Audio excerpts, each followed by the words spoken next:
All right, we're back. Morse Code Podcast. Dan Morse will be pre-app, episode 89.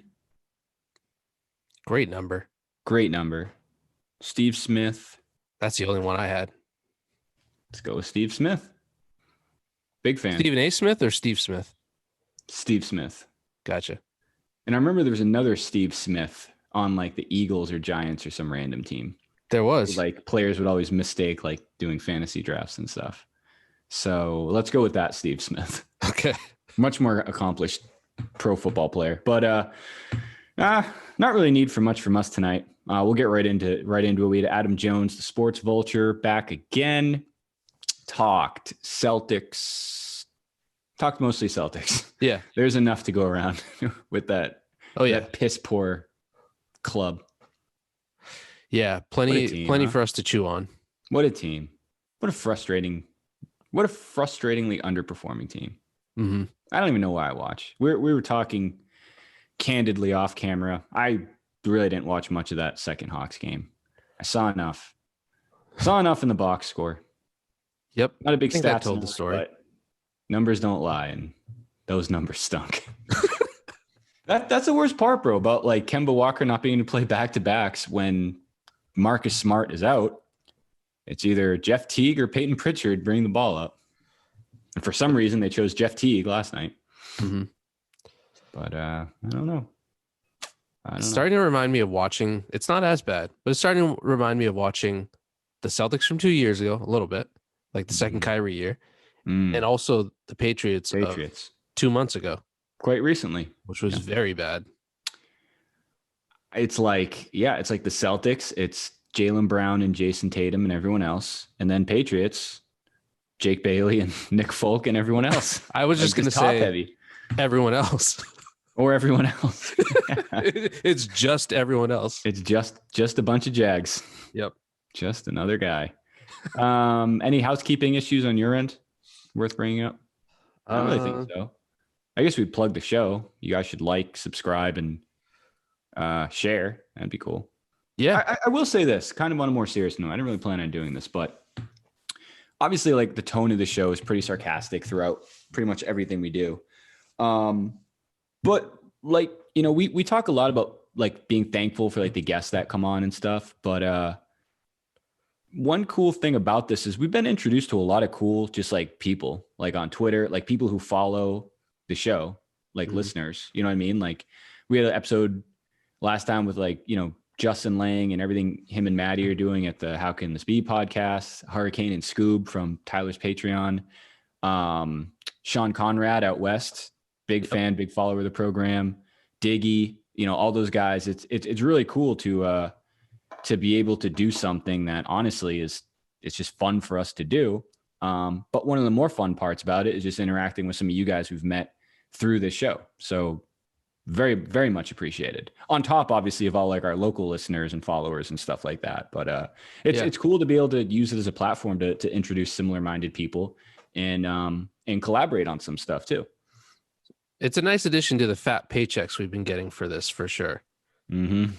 We don't like to go into it, but it is nice. Payday tomorrow. Are you even going to do your taxes this year? Like, what's the point? Nah, the hell with it. Yeah. Can't afford them. No, it is pretty cool. And it's pretty funny to see like the shit that we talk about. Like Sean or someone like that, bring it up on Twitter a day or two afterwards. Cause we had an Abe Lincoln tweet, an Abraham Lincoln wrestling tweet a couple days after the last episode, which was, it was a valid question on his part. That was a conversation. Shout out Justin Lang for bringing that one to the table. And question not many people dare to ask. No. Let alone answer. Fewer answer. Mm-hmm. And then there were some other topics that like spun off of the Abraham Lincoln thing, which somehow we brought it up that night. And then the internet had it like the very next day.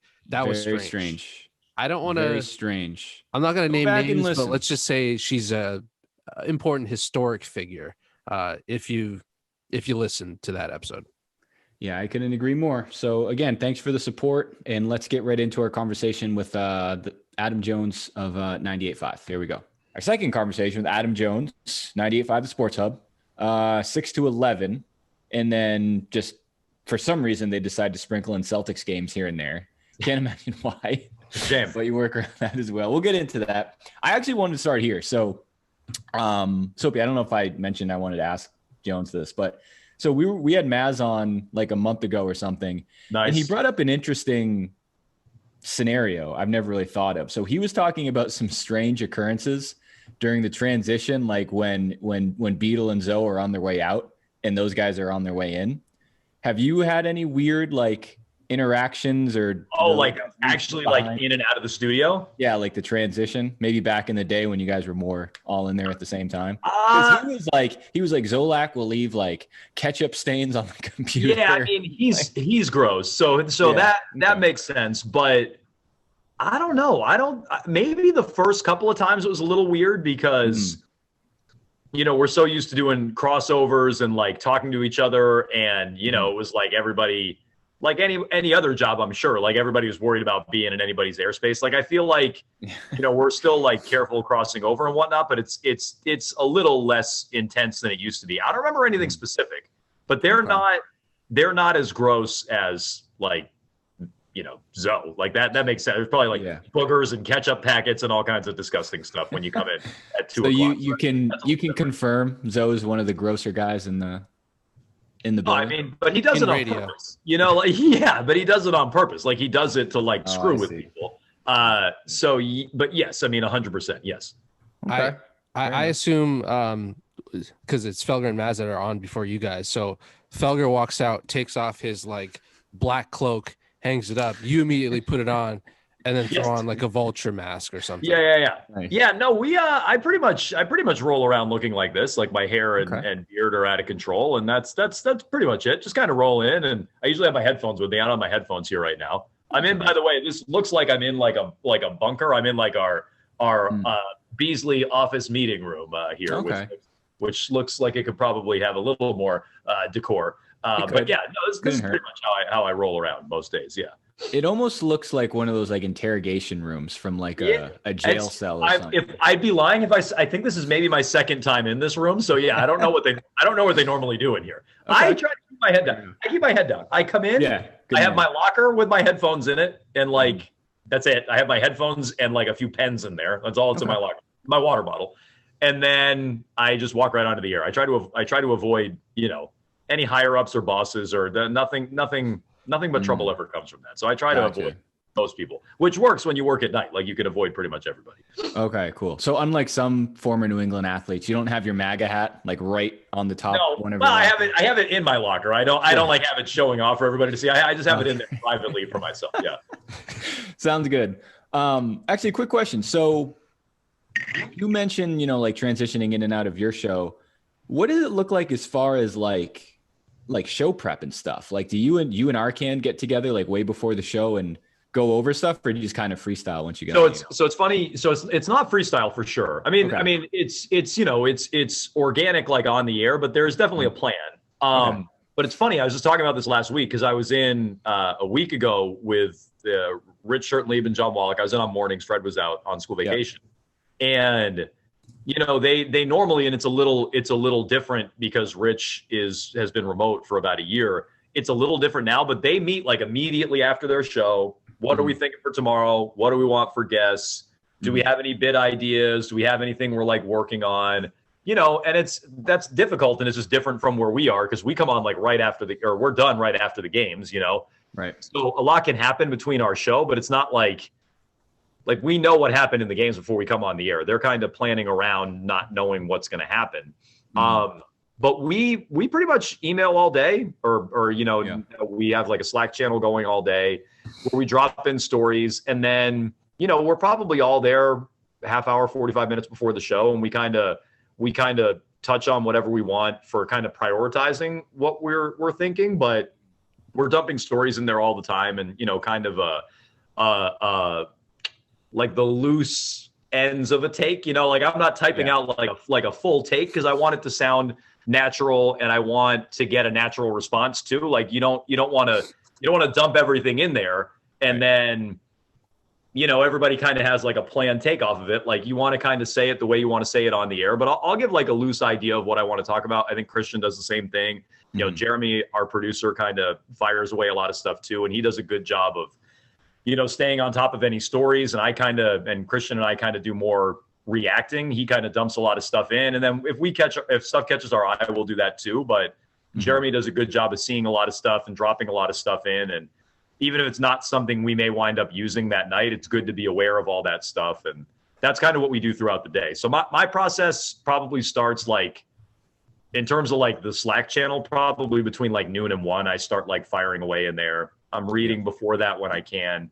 And then, from there it kind of picks up steam and we all kind of chit chat before the show and plot out, segment by segment what we want to do. And that can change too. That's fluid based on news and what we think is hitting and what's hot and what's not. But, we usually have a pretty rough idea of what we want to do, certainly by the time we're on the air at 6. Cool. What are the hours that you dedicate to checking me and Dan's Twitter timeline? So that's usually, let's see, I wake up, somewhere in the like 8 to 8:30 range and start scrolling through stuff. And then I have like a half an hour to myself in the morning before my wife is like, take the kid. And then I have kid duty until he naps. And then I do more work. So probably in that first window, I routinely am checking Twitter and scrolling through right when I wake up, in that 8 to 8:30 window. Yeah. Yeah. I'm sure your mentions are a glorious place to be in on any given day, depending on what happened the night before. They can be. Yeah. I mean, it's usually after game, we're at night. So sure. It's usually after games when like it hits the most, that's usually where I get the most social media traction, I would say. We might get something earlier in the show or whatever, but like right after the game is probably where it's the most. Yeah. I have a question. Please. Do you turn on your mentions or do you turn them off? Because I know I have them on. I mean, what do you mean? I'm not the most well versed with social media, but like, do I like look at my Soapy? Yeah. So like, you have the notifications turned on for any time that anyone responds to you. You would. Oh yeah. Okay. Yeah. I mean, I get very few DMs. I don't have open DMs, so I get very few DMs. But like anything I see in there, I'm usually clicking through and seeing what people are saying. I know there are other hosts, like Tony's says this all the time. Like he's very dedicated to like ignoring what's in the mentions, which I think is impressive. Like I may not respond to everything, but I read most of them, and if they're funny, even if they're ripping on me, I usually I'm pretty liberal with the retweets. I'll toss out a retweet. Yeah, I think so. Yeah. Liz, no, pretty liberal, pretty loose with the retweets. Yeah, I think so. Cause you could scroll through it probably on it. I don't have it right in front of me. I could, but I don't. You scroll through every night. It could be, say your initial take is like, I don't know, Jeff Celtics 0-1 when Adam Jones comes on. Yeah, right. Yeah, something like that. Super intelligent and very accurate. That's usually what I'm known for. Yeah. And then half of it is like, I don't know. Why do you even watch this team? Do you even like sports? Why are you so miserable? And then other half is right. Jeff Teague does suck. Let's talk about that. So I mean, like I said, I most of my timeline is retweeting other people. I get a good chuckle out of other people, but every once in then I'll like sprinkle in a take. You don't want to give too much. You don't want to give up the farm on Twitter. You don't want to let everybody know all your takes. You want people listening. So you don't want to give everything away on social media where it's one click. Like, oh, that's what Jones is going to say at 6. Very good thought. The people who care, you want them to listen. You don't want to, like I said, give up the farm on Twitter. Take notes on that, Dan. I'm telling you that for a while. I'm curious. I don't know if you can even like talk to this, but is there any sort of not obligation, but like all you guys at 98.5, and I guess just like, sports radio media in general. Well, I guess not, because Felger's not on Twitter. Like, is that talked about? Like, are you guys supposed to be active on social? Like, is that part of your plan to like drive the show and ratings? I would definitely say it's encouraged, but I mean, I think they encourage us to do. I don't have an Instagram, so I think they encourage us to do Instagram. I've chosen not to do that. I think they probably a while ago encouraged us to have Facebook. I also don't have Facebook. Twitter's probably the best platform for stuff. Say it again? Like I would say Twitter's probably the best platform for radio. Well, I think it's still like for as flawed as it is, it's still good for like instant news collection. Sure. So like we're reacting to during the show, even during games. When I'm sitting here like it's a Bruins game, and if I'm sitting there during the game, like even there, I'll like set stuff aside.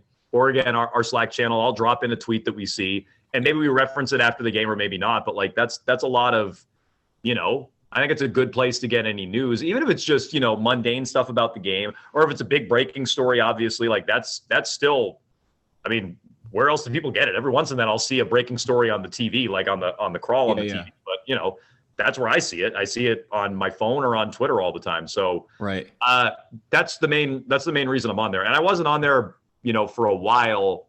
Mm-hmm. And then I finally got it. But to answer your question in a roundabout way, we're probably encouraged to do it. We're not forced to do it. Like I said, I think we've been encouraged to get on some other platforms that I'm not on, but I think they'd like us out there. And I mean, it's easier to market for them, and whether it's videos or any stuff like that, that's kind of easier for them to push on their social media platforms, which makes sense. I assume you could just tweet like a fucking vulture gif and get like 100 or whatever is the high engagement every time anyways, though. Yeah, I mean, I don't know, it depends. I'm always flabbergasted sometimes at what people react to and what people don't. Like sometimes I'll put something out there and I'm like, yeah, great tweet, and it's like 10 likes and a bunch of people being like, this blows. And then sometimes I'll say something that I think is really not even like a great, this is something I just kind of rifle off, and you're like, 100 likes, 200 likes. I'm like, I still don't understand it. I still don't understand what people like and don't like. I still don't get it. Still. Yeah, people are weird. Celtics are good. 2 likes. Yeah. Right. G Willikers, 1 million likes. Yeah, it's I don't get it. Like if I wish I could tell you that I could go in with a tweet and be like, this is gonna work. Yeah. And I still don't have a good feel for that. All right. Well, I think that brings us to the natural progression, which is, I don't know if you've seen this. Maybe you noticed that the Celtics haven't been the best at playing basketball recently. Have they been bad? Yeah, I think so. That's what I hear. That's what we hear. Okay. A little under the radar. Yeah. My question, Mike Gorman went on Toucher and Rich the other day, and very surprisingly, was pretty, he roasted Jaylen Brown and Jason Tatum the most. Yep. I don't know. I don't necessarily think at first I was like, yeah, I 100% agree. But then the more I thought about it, I don't necessarily think that I'm with that yet. Because I think there's so much that's out of their control. What was your takeaway from that interview? From Gorman? Yeah. I mean, I just think a lot of people are sick and tired of it, and I think it's interesting that even Sean a little bit, Grandy, compared him the other night during the Mavericks game before they made their comeback late in the game. Grandy compared them to like the Pearson Walker Celtics, which I thought was a pretty big dig. That was the same day as Mike Gorman earlier in the day. I think that was Wednesday, Tuesday, whatever it was, maybe Tuesday. Mm-hmm. And they haven't been fun to watch. So I've heard the conspiracy theory, or at least the school of thought that Gorman's been kind of put on the attack by the organization. Maybe it's that. I don't know. I tend to think it's not a likable team, and it's a hard team to watch.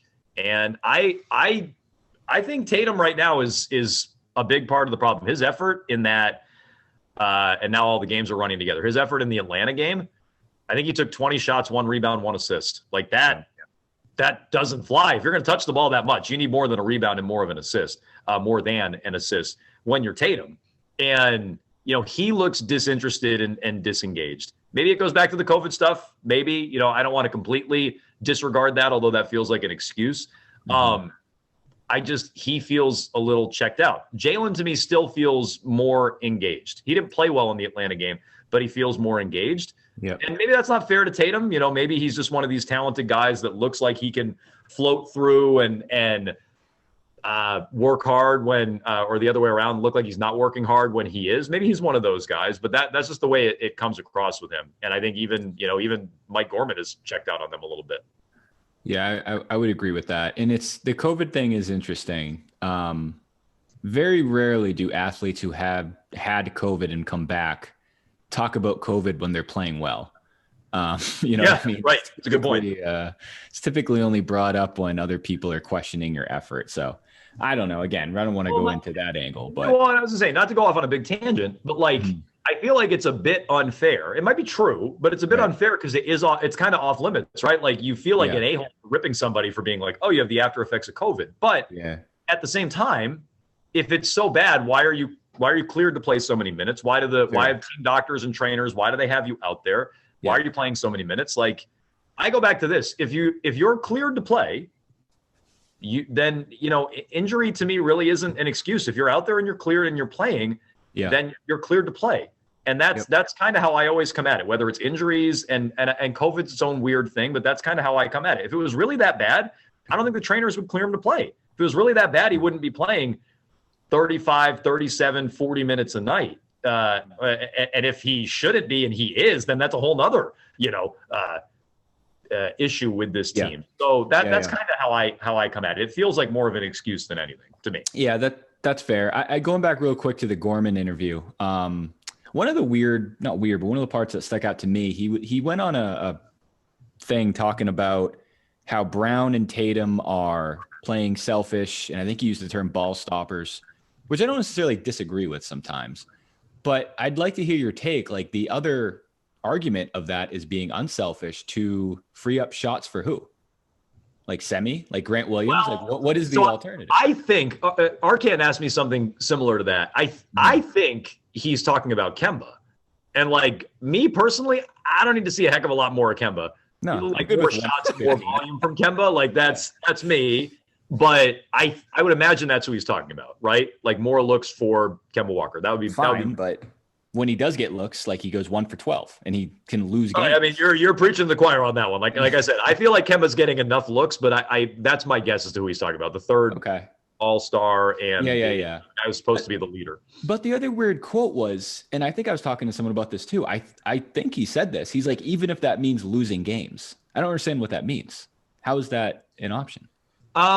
Or is it just a bit like take a step back to take a step forward? Well, maybe it's some of that. Maybe it's some of the bigger picture stuff. Yeah. I also heard him say, instead of it's great you can score 27 or 28, but maybe it'd be better to score 22 and have your team win. So I heard that too. I heard him say both. My guess is, and I'm not remembering the other quote, but my guess is that would probably be a bigger picture thing, right? Like maybe it's about the overall unselfish growth. And that would pay dividends down the line, which in the meantime doesn't help because they're frustrating to watch. Well, no shit, because in the meantime, they're 2 games under 500. So right, and out of the playoffs. Yeah. Oh, my God. Pretty cool. It's great. I like it. What wonderful, fun team to watch. I really like it. Thank God we have the play-in this year because we'll probably finish the 9th or 10th seed. Yeah. And I say it would all come full circle if they get Charlotte in the first round and just get cooked by Terry Rozier and Gordon Hayward and lose them 5. That would be something if they lost to those guys. That's true. That is true. So do not give him ideas. No. I hadn't really even considered that. That'd be great. I'm bracing for them to get smoked by Brooklyn. That's what I'm bracing for. But that won't even be close. I don't think they'll get that far. Unless it's like a 1-8 seed type of situation. Right. No, that's like what I'm thinking. Yeah. 1-8. The only thing we didn't talk about, the elephant in the room. I assume though, once Marcus Smart comes back, it should be undefeated going forward. So the sooner he gets back. Yeah, no, I don't think they're going to lose again. Clearly, that's what they miss. I mean, look, you guys know me, and I don't want to be too one note, but that discussion is exactly why I started to dig in on Marcus Smart in the first place. Right. Like, and maybe we even talked about this the last time I was on. Probably. Marcus Smart, to me, I don't really have a problem with Marcus Smart, the player. Not my favorite kind of player. Yeah. The defense first. Mm-hmm. Not great shooting offensive players is not for me. That's not my favorite kind of player. But statement. Yeah, but if there wasn't this giant narrative around him, like with the winning plays and everything else, I wouldn't push back so much on it. And I felt the same way to a degree, and I think I'm consistent on this. Like Jackie Bradley's the same thing for me. Like I'm not a big fan of these all defense, no offense guys. And no offense is kind of oversimplifying it a little bit with Smart because he is a good passer. But that's kind of my issue is the narrative that grows around these guys.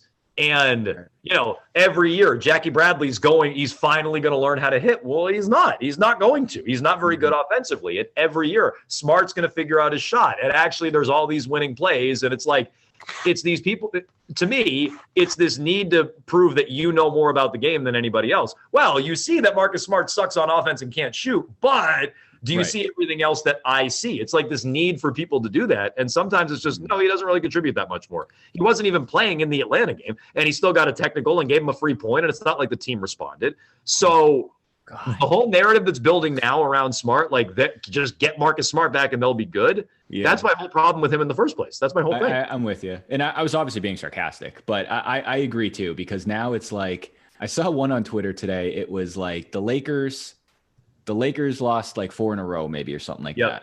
And now it's like, okay, here comes green teamers comparing Marcus Smart to Anthony Davis. Right. Like Right. what their absence means. And no. Well, and I think don't know. I think they were one game over 500 with him. I think it was one. Yeah, they were never. Yeah, They had lost 5 of 7 before he got hurt. So it's like they've been shit on defense all year. Like they've been horrible fourth quarters all year long, with or without Smart. So I don't understand why people think they miss Smart. If it's just from the standpoint of they could use another guy and that would help their rotation, okay. True. Like I'm fine with that. They could use another body and everybody might slot into the right place if Smart is back. That I would grant you. This idea that he's like the piece that makes them go is so they weren't going with him. So that doesn't make any sense to me. Yeah. And then speaking, you brought up last time you were on the show, I remember I specifically said I wouldn't trade Marcus Smart for James Harden. And that hasn't paid out. A lot of people, a lot of Celtics fans just don't like Harden. A lot of basketball fans don't like Harden. I know, but he could win MVP in a championship this year. Yeah, no, you were clearly wrong. I'm just saying, I don't think you were alone. I don't think you were on an island. I mean, you were wrong. No, I know. Oh no, I know that. That's okay. By the way. There's no shame in being wrong. I've gone down in flames on many a take. It's fine. I might go down in flames on my Brooklyn take. They may not put it. They look great right now. I think they're coming out of the East. I thought they were coming out of the East since the second they assembled that team. But I might be wrong about that. They could all implode, and Kyrie could be out to lunch, and Harden could, pull his crap that he pulls in the playoffs, and they could be bouncing the second round. They'll look like an idiot. But I would trade Smart for Harden. Yeah, I would do that. I would do that. Correct. But I don't know. I was just talking about this today. The big question mark on the Brooklyn signings were chemistry and, ball movement. Yep. Defense, I don't know, whatever.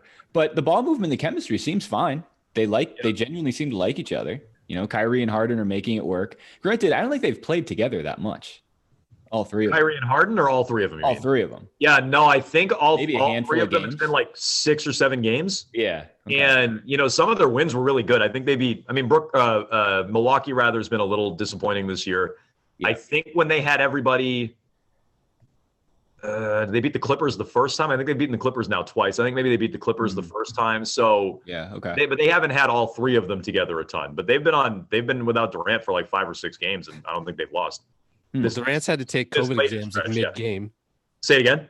Durant's had to take COVID exams like mid-game. Yes. Yeah. What's going on with that? Like that might be why my Nets thing is going to go up in flames. It's Kyrie. Durant's already been flagged for COVID like 3 times this year. Harden's still so overweight. He's playing well, but he's still so overweight. So they could easily fall apart. But they're also easily the most talented team in the East. Easily. And they might be the most talented team in the league, depending on what they do. I don't think they can do a lot at the deadline. I don't think they have a lot to trade for at the deadline or trade away to acquire something. But they're going to clean up on the buyout market. They're going to get 2 or 3 guys in their rotation from the buyout market. Yeah. They were probably my favorites to come out of the East too, but then they let go of Iman Shumpert the other night. So I'm not.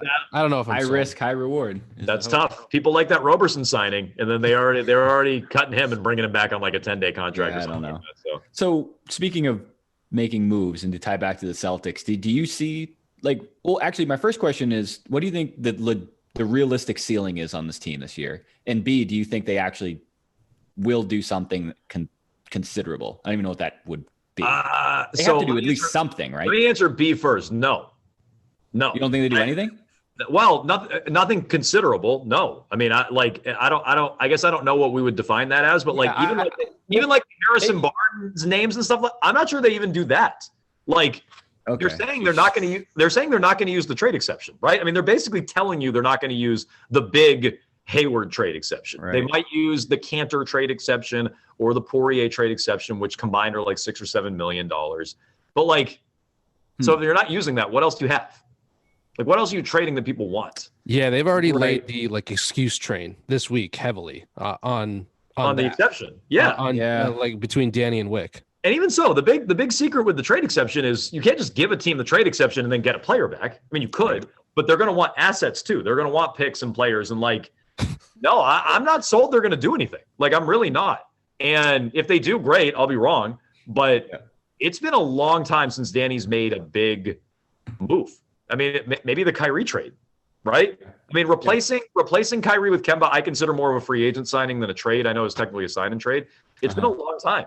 So I don't know if he's a little gun shy or a little burned, or other teams are gun shy and don't want to deal with him between the Isaiah stuff and the latest criticism about him with shopping Kemba and, pissing off GMs or whatever it was from Rick Bucher.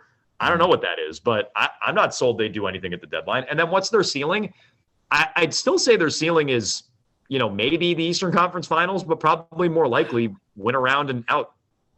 Yeah. That's probably their ceiling. I was going to say, I just feel like no matter what, if they make the playoffs, it's just inevitable. They're going to go to the Eastern Conference Finals and lose in Game 6 to someone. That's I mean, I would say their ceiling to me, and this means best case scenario is Eastern Conference. I don't see them as a finals team. I don't see them winning a championship. No.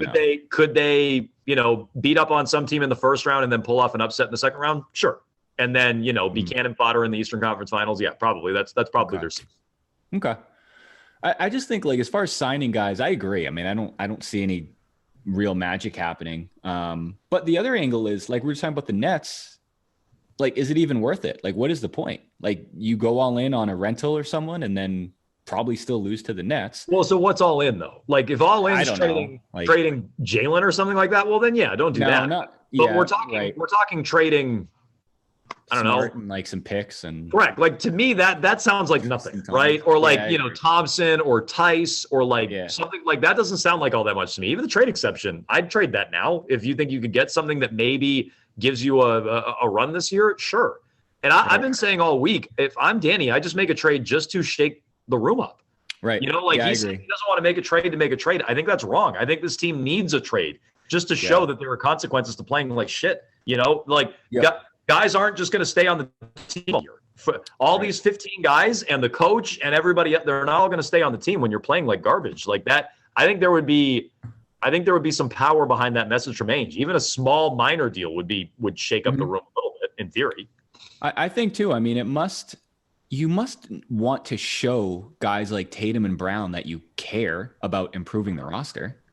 My biggest fear is just literally wasting prime young years of technically two all-stars. If they're frustrated now and you don't do anything, it's so why would I want to stay here long term? Well, I think I'm not even demanding. I'm just I feel like I should get. I think they won the first game after Ainge lit into them last week, right? I think they won that Friday night game against the Hawks. Yeah. Since then, they blew a giant lead against New Orleans. They had the Mavericks loss and then the no-show against Atlanta. Yeah. And I mean, I wonder if they've kind of gone the other way since Ainge said they're not championship contenders. Oh yeah, we're not title contenders, and they've kind of gone the other way. So maybe that ties into what you're saying. They need a little vote of confidence that you actually do believe in them, because Ainge just basically said he doesn't believe in them. Isn't a lot of that on Brad too, though? Brad has to control the room, not Danny Ainge. Yeah, no, I mean, look, I think Brad has to control the room, but Ainge said it. I don't know if Brad. I don't know. Have I heard Brad say we're not title contenders and we're a player or two away? I mean, I've heard him say we're not playing very well right now. I don't know if I've heard him go quite as far as Ainge. So no, I mean, Brad definitely deserves some of it. I put more of it on Ainge than Stevens, but okay. I mean, the Atlanta loss, this most recent Atlanta loss, I mean, that looks like a team that has checked out on their coach. Not great. I still think the New Orleans one was the most frustrating because I'll be honest, I was barely even watching that game. I watched they're up 20 something. I'm like, all right, I'll start doing some shit around the house and whatever. And then I turned it back on and I'm like, New Orleans is down 5. Yeah. And then next thing I know, that Melly guy is hitting Melly Mel is hitting the three. And I was like, I all of a sudden New Orleans was up. I was like, what the hell happened? I honestly checked out a lot on that Sunday game. Yeah, I was like, I already watched the Bruins. Or no, I'm sorry, the Bruins were coming up later. I have it backwards. Sorry. I got to watch the Bruins. Celtics are up 20. I'll check out for a little bit. And I missed most of that. But that was, I mean, the overtime and everything else was ridiculously frustrating. Yeah. It just sucks because it's And that's why I said the other day, like, I'd much rather just deal with a game like that Atlanta game. A nice, comfortable blowout. I don't have to worry about anything. I know I don't have to watch 5 hours worth of overtime. If I'm being honest, I also wasn't watching a lot of that second half either. I was here at work, but I was doing more, Anything. Literally anything. Scrolling around the internet and looking at my phone. Yeah. Yeah. Literally anything would be more entertaining than watching Danilo Gallinari shoot 90% from three or whatever he did. But yeah, that New Orleans game was tough too, because Brad's famous double big lineup, and then Zion Williamson just licking his chops at half court, just literally spinning like around one of them and literally through the other one just to do whatever he wants. And it's like, this kid's like fucking 22 years old. Yeah. So, I mean, again, I think it's weird Brad keeps rolling it out there, but it's a really imbalanced roster, right? I mean, you could make a case that 3 of their top, I don't know, eight guys right now are big guys, right? And like low post, like 5s. Mm-hmm. And that's, I mean, Brad doesn't have to play them all, but that is part of the problem. And that's also on Ainge, you know? Yeah, sure. Good. So, let's see where I want to start this. I had 2 things. One was serious and one was not. Okay. Let's start with the not serious one. Good. There's been a lot of highlights this week. A lot of great plays by the Celtics. Yes. I got 3 that I'm curious of how you would rank them. So hopefully you've seen them. So I'm sure I have. These are all Grant Williams plays. Oh, human highlight reel. Junior. Yeah. Nice. So there was the one against Dallas where it was him and Jalen on the fast break. For some reason, Jalen threw an alley-oop to Grant. That went nowhere, obviously. Yep. Then the same game, Grant got it on the fast break, took like 3 or 4 dribbles, and Euro stepped into a charge. Yeah. And almost like hyperextended his own knee on the same play. Yep. And then last night, he had his back turned in one of those classic inbound plays where Trae Young threw it off his fat ass. Sure. And then tossed in a floater. Yep. Oh boy. Mary bleep kid. No, dude. No. What was the worst to what was the best? Sure. Yeah. What was the best? Okay, the alley-oop one didn't bother me so much because that was more on Jalen to me than Grant Williams. Like, what the hell were you thinking, Jalen? Grant's not going to throw that thing down. He's trying to play unselfish. He's got it. I mean, true. I mean, fair. That is true. But what happens if you play unselfish? The guy's got like a 19-inch vert. I wouldn't be throwing it to Grant Williams on the break. So I put that one more on Jalen. So that'd be in last place for me. And the other 2 are a toss-up because, I mean, Grant Williams is completely out to lunch on that Trae Young play, and that's probably the worst one because it's just so insulting. But if you watched it, and I don't know how many people listening watched it, the one that you were talking about in the middle, where he took the 3 or 4 dribbles, saw the defender on Dallas standing there, like just like this, waiting for him, and he tried to Euro step around him and just plowed him over. I think that was the dumbest of all. Like, I just think that was such a bad, like, decision, like junior high level basketball play. Like, I think that was my least favorite of the 3. Like, at least the Trae Young one, you're like, whatever, there was a second on the shot clock. It's dumb to lose sight of the basketball, but I can halfway understand that. I really don't understand what he was doing on the other play. I think that was my least favorite. Yeah, the Trae Young one was bad because if you watch that one, he wasn't guarding anyone, so I don't know why he did that. But the middle one, I think he was probably looking for a cutter or something like that. But they were all horrible. Don't get me wrong. But I think my least favorite was the offensive foul. That was so bad. The Trae, I don't know. I'm having a hard time deciding because the Trae Young one, he probably was looking for a cutter, but he was so close to Trae Young that it was like, well, you're not going to be able to guard anyone from there anyways. So why don't you face him? Why don't you just look at that guy? And I don't think Young went into the play planning on doing that. I just think it was such a big target. He was like, "It's just right here for me to do." Yeah, bullseye. Literally staring me in the face. Yeah. That Euro step one was so bad because I want to say if you rewatch it, I think there was someone on the other side of the lane. Yeah, if I remember, I think there was somebody with him too. Yeah. You can give it up, Grant. You probably should give it. When he Euro steps, it's not much different than if he just continues running in the exact same path. It's not like a it was not a step loose where he covers like 6 feet. Not a loose, like 2 feet to the left. He wasn't about to lose the defender if it didn't work. No, that was the Dallas game, right? Yeah, I don't remember. So he was probably watching Luka do it here and there, and then like, oh, that's an interesting strategy. I've never been to Europe. That guy can do it. I can do it. We're of equal athletic ability. And then I know Maz put together like a clip on Twitter that like 3 plays in a row he had against Washington too was great. Like one like through his legs, one where he just fucking like dropped the ball, and then I don't know, some other like bonehead. Was that the game where he had like the series of post moves that just went nowhere? Was that that game? He did like a double spin and just fell. I'm not a big fan. I'm not a big fan. I thought when they made that pick, I thought there was some merit to, you get a 2-time conference player of the year. Mm-hmm. That's fine. That was not the player I wanted them to pick, and I'd have to look back at the draft. I'm sure I was pining for somebody at 22 wherever he got taken. Where did he go to school? Tennessee. So he's an SEC player of the year, I think, twice. There's some merit to his game. And I'm not the college basketball guy I used to be, but if you watched him, he was kind of a low post guy at Tennessee. And so they're kind of asking him to be this modern day big that he kind of isn't. He's knocked down, I don't know what his percentages are now. He's knocking down threes at an okay clip from the corner. Have they tanked? They probably tanked. Oh, I don't know. Probably. But not my favorite player. Like when I refer to him on the air quite a bit as a hack. He is a hack. I was just laughing because his percentage probably is up there, and I say that with air quotes to people listening. But they're always wide open. Yes, extremely. Like no one's ever considered guard. I wonder why. People are like, because people are like, he's not going to make it. Grant Williams. I can't imagine that guy's going to shoot. Right. This. I have not touched the basketball in like literally a year. Like who can play basketball anywhere? But you played at the Y. There's a guy you just don't guard, and you're like, if you make it, fucking good for you. Whatever. I'm not guarding you. If you throw this thing in for once, then whatever. And that's how people guard him. Some people guard Shimmy. Some people guard Smart, for God's sakes. Unless Smart's tossed in like 4 in a row, they have a lot of guys like that on this team. Too many. Well, do you argue some teams encourage him to shoot, Marcus? Say it again. You could argue some teams encourage Marcus. Great. Go for Please. it. Yeah. Do you remember when Grant Williams, I think it was his rookie year, when he started Ofer? And so, one of the post-game interviews, so he started something like 0 for his first 42. It was insanity. It was whatever it was high. Yeah. Higher than you'd like. But anyways, that was the Grant Williams. Okay. What was your serious question? The serious question is, we touched on this briefly.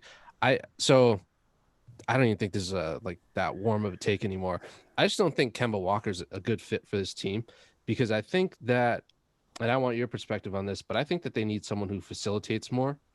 Because I don't think that the Jays can play with a third primarily scoring type of guard. I think that's what you saw in the redundancy with Gordon Hayward. I know he's not a point guard, but he is for all intents and purposes, he was pretty much like another version of them, someone who needs the ball in his hand to score. But I think that they need someone to help them set up because clearly they're still young, but I can't say that they've been the greatest playmakers. And I think they look better with Pritchard out there. I think they've come along as playmakers. The Atlanta game aside, I think they've come along, and I think Jalen more so than Tatum. Yeah, true. I think if you're ideally Kemba wouldn't need the ball in his hand so much. I agree with that. And whether that's as a facilitator or just as a guy who can spot up and shoot a little bit more, I think that would be a better fit with those guys. So, one of the things about Kyrie, Kyrie was a knockdown elite shooter. Maybe elite's too strong, but a knockdown shooter. And, Kyrie could catch and shoot. And unless you're like running Kemba off a couple of screens and he does that little thing at the top of the 3-point line where he comes right off a screen and shoots, I don't see him doing like a ton of catching and shooting. It's usually off the dribble. And I don't know that that's the best fit with those guys because they're going to need the ball in their hands. So they need guys who can go spot up and knock down shots. And Kemba, to me, is not that. Nah, I agree. Go ahead. It's just a quick thing, Dan.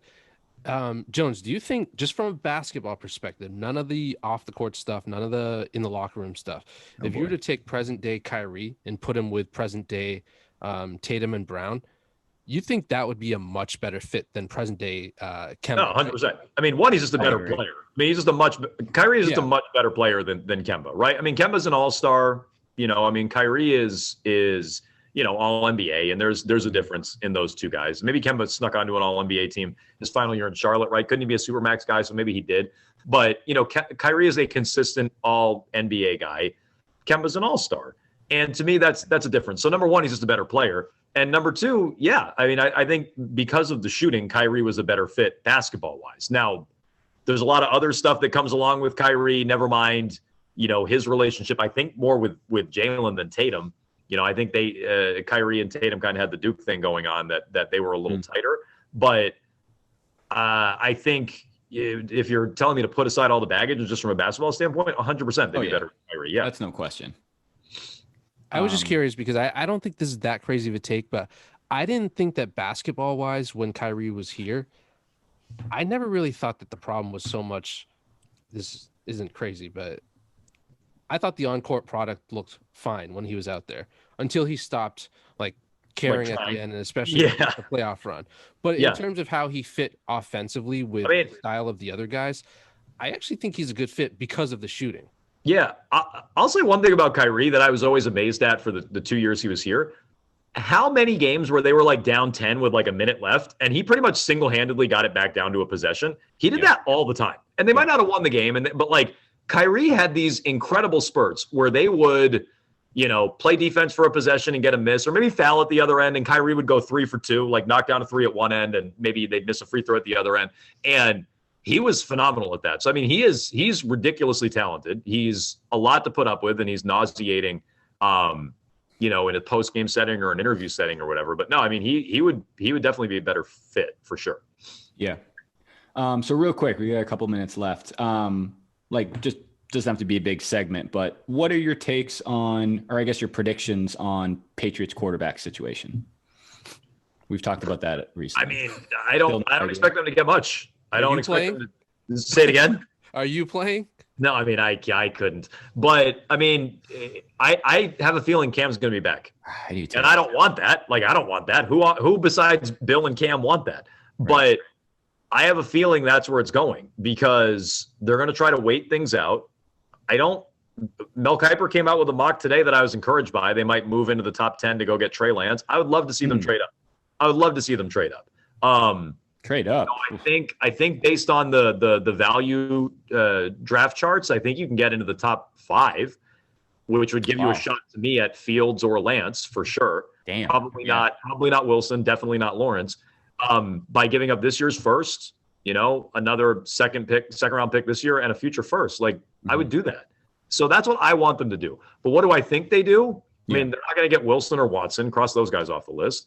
Mm-hmm. You got to wait for Jimmy G. You got to wait for, some of these other pieces to move around. And to me, they're probably going to sit and wait and wait and wait and wait and bring back Cam. I mean, that's honestly what I think they're going to do. I don't want that, but that's what I think. Right. No, I agree. Do you think there is anything to say they do bring back Cam? Do you think there is anything to the idea that he'll have a year under his belt, a legit training camp? No. Stuff like that is just too physical. I mean, his numbers might be I don't see how his numbers could be worse. So his numbers might improve. That's fair. Yeah. But I just think he's done. I don't think last year had anything to do with his understanding of the offense or COVID or anything. I really don't. I think he's just done.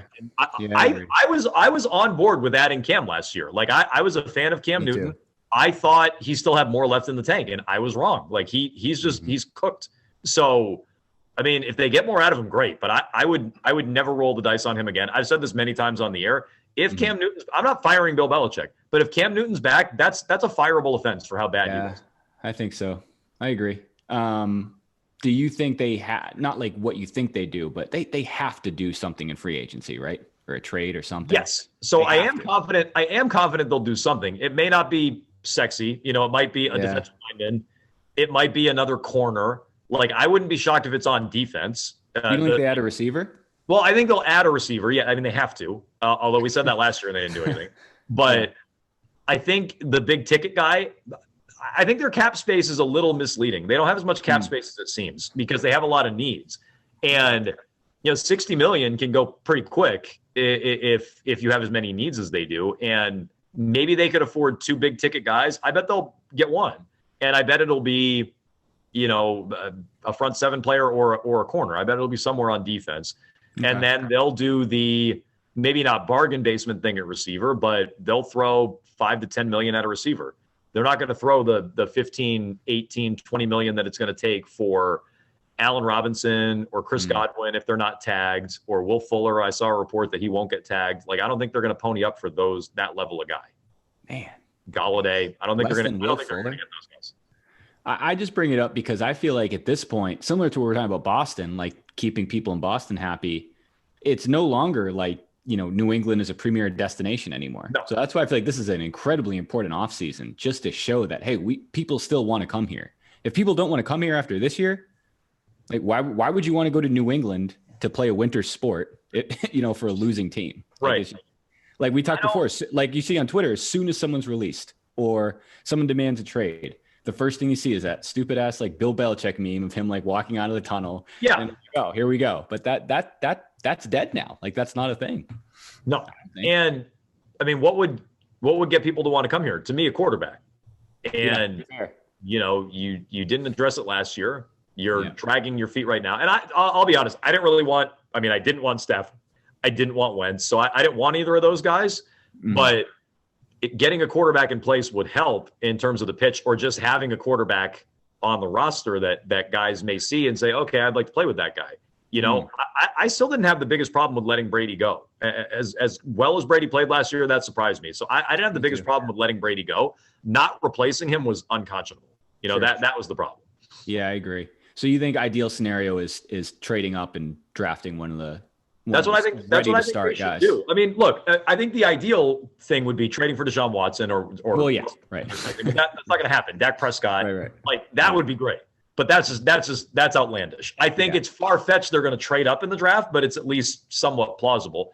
So I think, that would be the way to do it. And I like Fields. Like, I think Fields is the second best quarterback in the draft. You see him going. I mean, I don't know if anybody likes Charlie Casserly. I think Charlie Casserly had him mocked in the 20s. Yeah, that's crazy. I don't know where so I think that's crazy. I would take him too. Like if I'm the Jets, I take him too. But that's me. I don't have the greatest track record, so I'm just telling you what I think. Well, neither do the Jets. So that's true. True. So if you can get up into the that 5 to 10 range, I'd do that 100% of the time to go get Justin Fields or Trey Lance. I'm a fan of Lance as well, although I'll admit I haven't seen him. I mean, I've seen highlights, but I haven't seen him. I haven't watched North Dakota State. So I think he's the one who didn't play this year, right? He played one game. It was like a made for TV like draft game. Yeah, it was on Lifetime. I remember that game. Yeah. So in conclusion, Cam Newton 2.0 2021 season pretty much is probably what we're. I think so. Cool. I think so. That should be fun, right? That sounds fun. Wouldn't you want to watch that? Fans are allowed back in Gillette now, as we're finding out. Fans are going to be allowed back at the Garden and Fenway. I'm sure fans will be lining up to watch that product. That sounds fun.